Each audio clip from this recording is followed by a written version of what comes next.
Fog. അതായത് brain fog എന്ന് പറയുമ്പോഴത്തേക്കും നമ്മൾ ഓവറായിട്ട് സ്ട്രെസ് ആവും. അപ്പോൾ നമ്മളെ ബ്രെയിൻ എക്സോസ്റ്റ് ആവും. അപ്പോൾ അത് നമ്മൾ ഉറങ്ങുമ്പോഴായിരിക്കും റിക്കവർ ആവുന്നത്. പക്ഷെ നമുക്ക് റിക്കവർ ആകാത്ത സാഹചര്യം വരുത്തിയും ബ്രെയിൻ ഫോഗ് എന്ന് പറഞ്ഞാൽ നമുക്ക് ഒന്നും ഫോക്കസ് ചെയ്യാൻ പറ്റില്ല, ക്ലിയർ ആയിട്ട് തിങ്ക് ചെയ്യാൻ പറ്റില്ല. അതിനകത്ത് കുറേ പ്രോബ്ലംസ് വരും.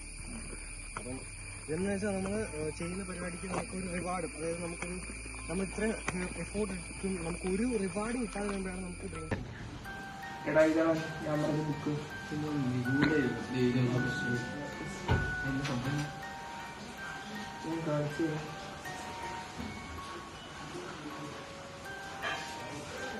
മനസ്സിലാവുന്നുണ്ടോ?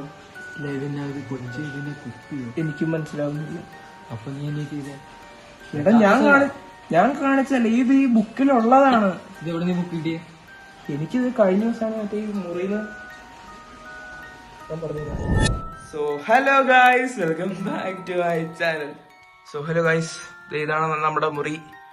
നോക്കൂ, ഞങ്ങള് റൊണാൾഡോ ഫാൻസ് ആണ്, ഞാനും എന്റെ ചേട്ടൻ. ഒരു കാര്യം പറയുന്നത് വെച്ച് കഴിഞ്ഞാൽ എന്റെ മുറിയിൽ അങ്ങനെ പ്രത്യേകിച്ച് കാണിക്കാൻ പറ്റിയ ഒരു സംഭവം ഇല്ല. ഇവിടെ നിന്നല്ലേ നമ്മള് സൗണ്ട് കിട്ടെ.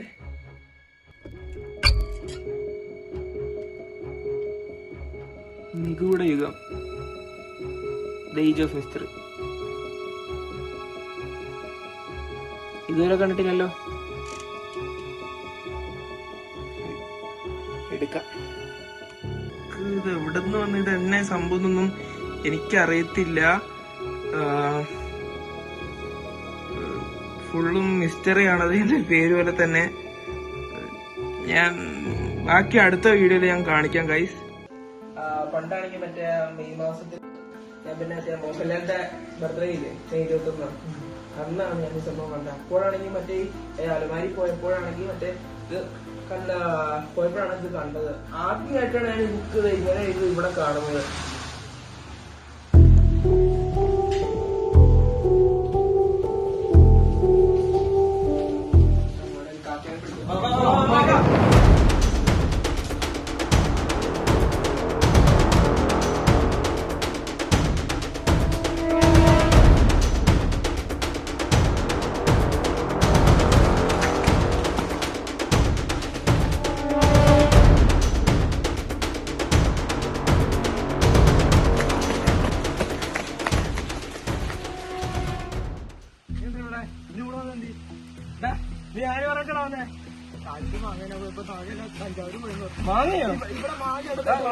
മാംഗോ ജ്യൂസ് തരാം നിനക്ക്.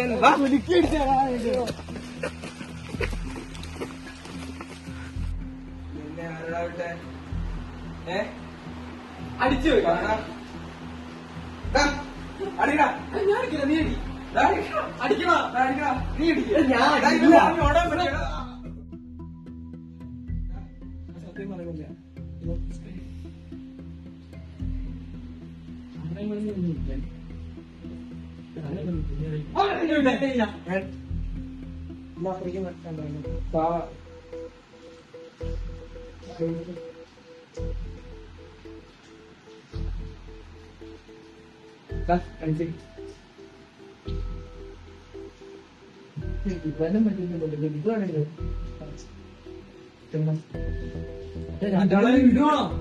നിന്റെ കൂടെ കാട്ടാളൻ അവനെന്തിയേ എനിക്കറിയില്ല. അവനാണ് ഇങ്ങോട്ട് വിളിച്ചേ. അവനാണോ നിന്നെ വിളിച്ചേ? അവനല്ല. പിന്നെ നീയാണോ അവനെ വിളിച്ചേ? അല്ല. പിന്നെ അവനാരാ? എന്റെ കൂടെ വന്ന എന്റെ കൂട്ടുകാരാണ്. പേരെന്നാ?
എന്നാൽ ചേട്ടാ ഞാൻ പിന്നെ വിളിക്കാം.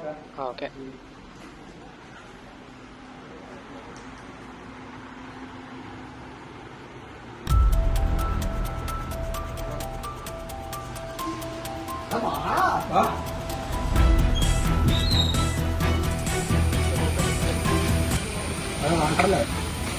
സംഭവം ഇങ്ങനെയൊക്കെയാണ്.